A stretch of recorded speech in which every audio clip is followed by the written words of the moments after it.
Hello and welcome to another episode of The Real Show, where we bring you the latest news and reviews from the world of movies. And today we are going to give you the spoiler-filled review of the one of my most anticipated movies of the summer, Mad Max Fury Road.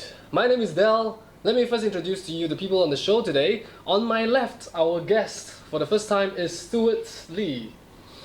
And on my right is Zul Majdi. Wow, this is the first time you called me so much tea on this show. Really? I doubt it. Go back and watch all the previous one. I doubt it. What does he call you? Anyway. This is so. Or Majdir. Okay, let me start off by one of the highlights of the movies for me. One of the highlights was the vehicles. Okay, the way the vehicles are designed. Now you can you can talk about James Bond and the upcoming Aston Martin, or the Fast and Furious franchise with all those very aesthetically designed. What a nice way of saying aesthetic. Yeah, because they are the for modded, the modded cars, yes, the modified cars. Yeah, but these cars in this movie are designed for practicality, like the way the rig is designed, the huge tanker, how it's so fully armored. Like some cars are meant to move on the sand, some cars are meant to climb rocks, some cars they don't get slippery when wet, and the cars that they call the buzzards, where it's like a porcupine. It's got spikes all over the body, and that's like the pirates. They are meant to cause destruction to the other cars. So the way these cars are designed are just, I guess you can say that I am a man of practicality instead of aesthetics. I learned something about myself watching this movie. Let's go to you first, Zul. Some of the highlights for you, Zul. I think everyone will agree with me. Yeah, I think we talked about this, Stuart. I think the MVP of the whole movie had to be the guitars. You know, he led the team. He was team moral booster. You know, he was. He was reffing that double guitar. You know what I mean? And playing, coming out from the guitar. That was truly amazing. I think from the get-go, this movie really picked up. I don't think there was any slow parts at all. Maybe in like the little conversation, one or but two. yeah, but it's fine. I loved how they play with that really eerie silence. Right, during the night? No, during the night, when they went between scenes, like I think especially in the beginning when Max went off the road, and I was expecting like, okay, what's going on? Are they gonna go into a visual effects? No, it was the outlaws. The chase. Yeah, the chase, exactly. There are very little special effects I noticed, huh? Everything is very practical. That's why, and the way George Miller shot the action sequences, the chase sequences, are very clear. It's not like Transformers where shaky cameras and you can't tell what's going on. And that's one thing. And I mentioned George Miller, the director. This guy is 70 years old this year. I cannot imagine this guy, geriatric, in the desert shooting all these sequences and creating this movie. But what about you, Stuart?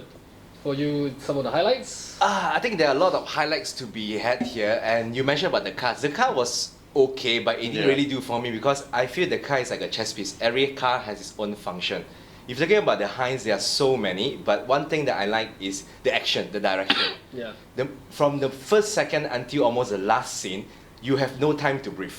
Even the intermission, as Zoe mentioned, that then the silence here and there, but even then you're actually anticipating something will happen. And true enough, less than 2 minutes away, something happened. So for me, it's the adrenaline rush from the beginning until the end. It's something quite unexpected. Unlike you, who actually bought into the trailer didn't work for me. The trailer looks to me like one of the dystopian movie. Really? Yeah, it is a dystopian movie with all the cars, all the modified car chasing in desert. You ask yourself, what can you possibly do in 2 hours in desert? And then George Miller, as you mentioned, that actually showed that this is what they can do with minimum characters, I would say that. Yeah. But then the design is just great. You mentioned about Transformers. I think I want to qualify that. From part 1 to part 4, I do not see how the Transformers transform. all I hear is a tick tick tick tick tick sound, and then there's transform. But this one, the action, the direction, the editing is so clear that you can actually feel the main character versus the other characters. So for me, this is actually a marvel in directing, editing, and also production.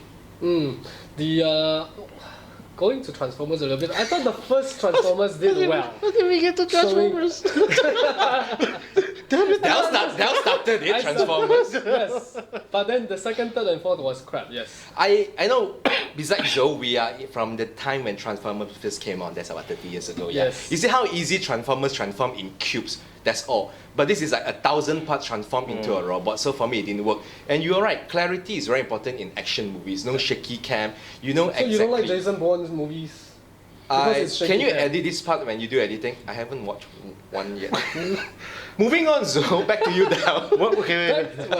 What is your favorite scene? Let's start with Stuart first. Your favorite scene of the whole movie? If you talk about favorite scene, is action overload. Yeah, just quantify it's action overload. I like the very first few minutes when they just introduce the character and all this flashback that you go like, okay, what's happening? It's rather eerie. Is where are we going with this? Who is he? What is the whole setup of the movie? So for me, that the first 2 minutes you go like, whoa. Then the title comes out. So it actually sets up in a very exciting manner without giving too much, but at the same time you know what is coming for the next hours. Right. Yours? Mine, I would say the cinematography. Every shot is really nicely placed and nicely choreographed with, especially when the chase. And this started way back when it was just the Mad Max and Mad Max Road Warrior, and you see Max, the first car in front, running away from the outlaws, and is just the way that the director shoot it.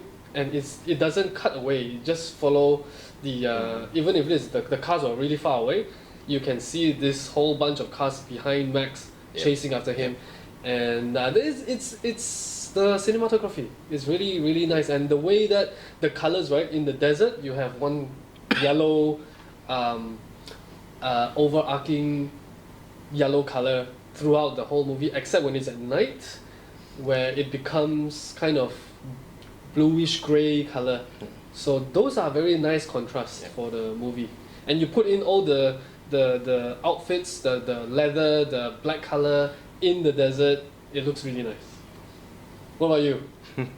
I think you are trying to get at something? No. Asking this question? No, just asking. I think mine would have to be, when they have to go sacrifice themselves.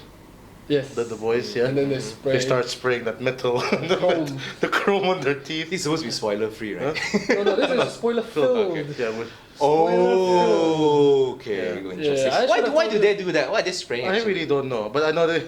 Witness me, Valhalla. Yeah. Actually, the best thing is that it adds on to the mythology of the movie. Yes. Yeah. So as I understand, they're having a few more sequels and coming up. So no, it's not announced yet.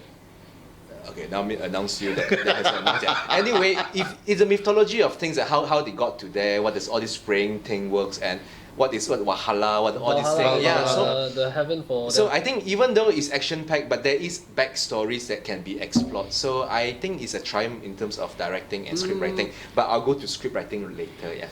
Okay. Let's go to script writing now. I just managed to catch the old trilogy before watching this movie. So from Mad Max to Road Warrior to Thunderdome, or Beyond Thunderdome, you see Mel Gibson's character Max. It is his movie very clearly. It is his character front and center, and you see his character getting developed, has the progression. He becomes Mad Max, and we learn about this character. But for Tom Hardy this time, he's sharing like 50% screen time with Charlize Theron, and you do not get to see his character getting developed. He doesn't even speak all that much. He just grunts and looks 60, sideways. maybe 60 lines altogether? Yeah, Charlize Theron has more lines than him, definitely. But that's the only thing that I think wasn't. Yeah, we're not It didn't become a Mad Max movie. We're not being sexist or anything. No. I mean, if anything, they should have just called it Mad Furiosa. But I think he's already mad in the beginning, so We No, don't know. yeah, it's fine, but I just don't know why the director decided to make it this way, that the focus is not on Mad Max anymore, but on Furiosa.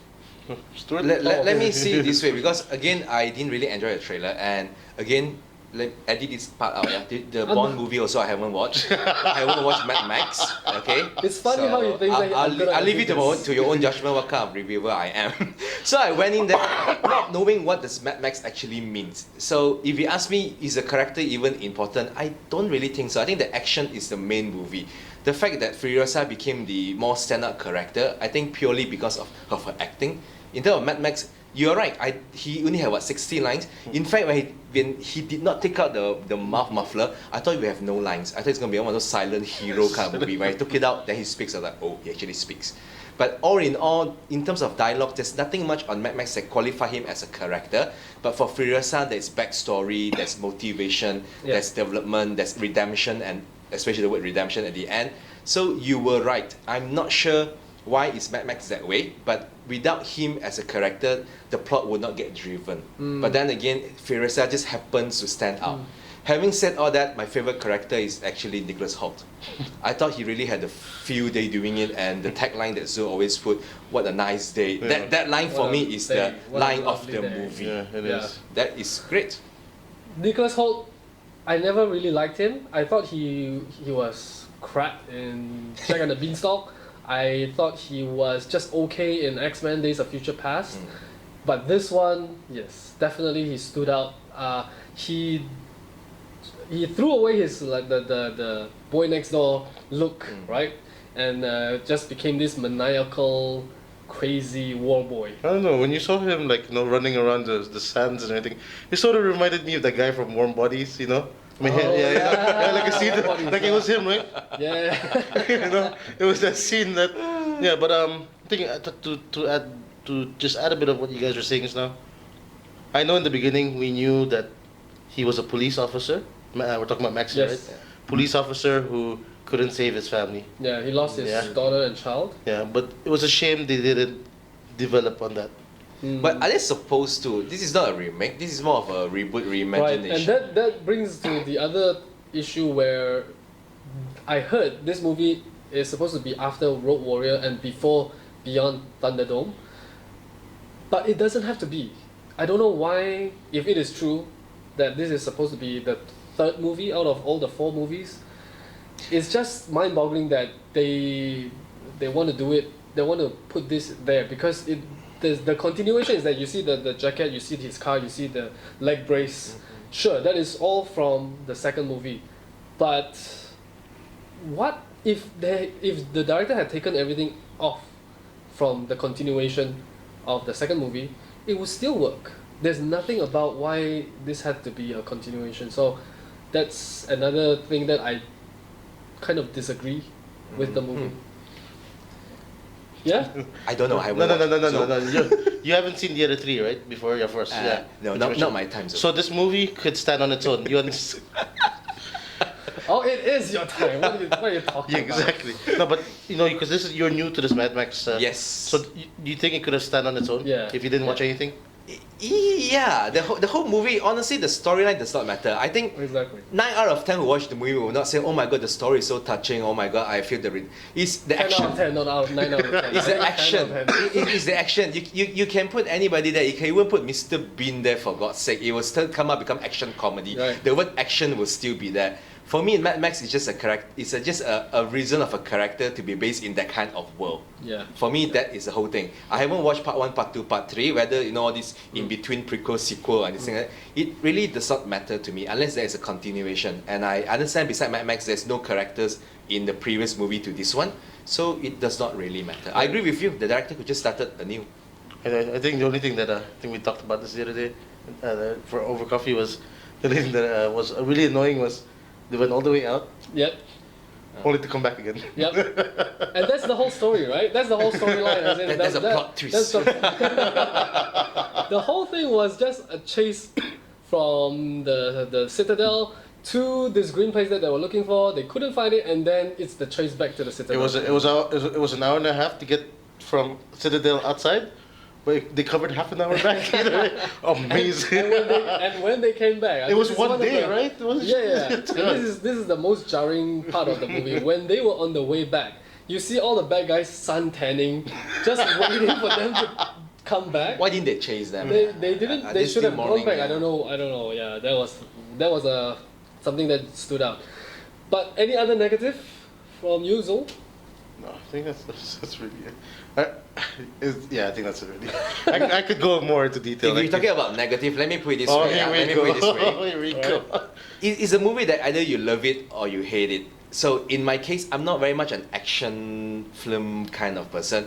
But then people keep asking me, what is the rating for it? I give it quite high because at the end of the day, I believe that, mark our word here, this is going to be a classic, this is going to be a masterpiece. It may work for you, it may not work for you. But if you go in there with, zero expectation, just go for the action, go for the direction, you will end up like us, like, whoa. Just don't think too much. The 1.5 hours, 2 hours will be wonderful for everyone.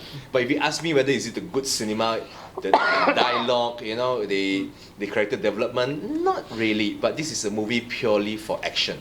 It reminded me of Judge Dredd and Yes, the yes, Indonesian. yes. What was that? The Raid. The Raid, Yeah, yes. you watch The Raid, hardly any characters, you know that it does not really matter. Is that when is the next action scene? This is Yeah. the same thing. Yeah. Okay. Score out of 10. As a steward, I will.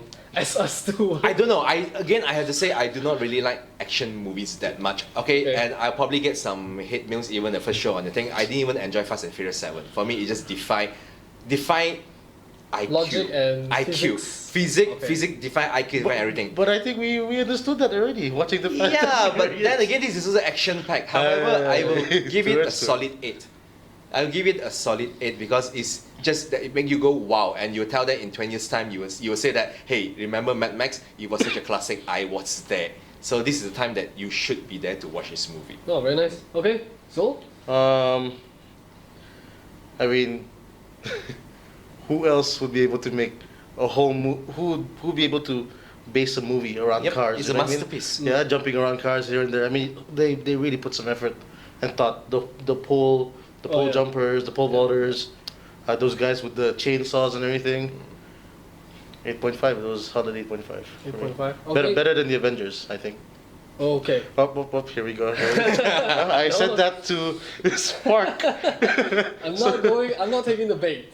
So for me, I love the action. Like all of you have said, the action is fantastic. The choreography, all the jumping from vehicles to vehicle, the jumping from sand dune to sand dune, everything was just a visual masterpiece. I'll give this a 8.5 as well.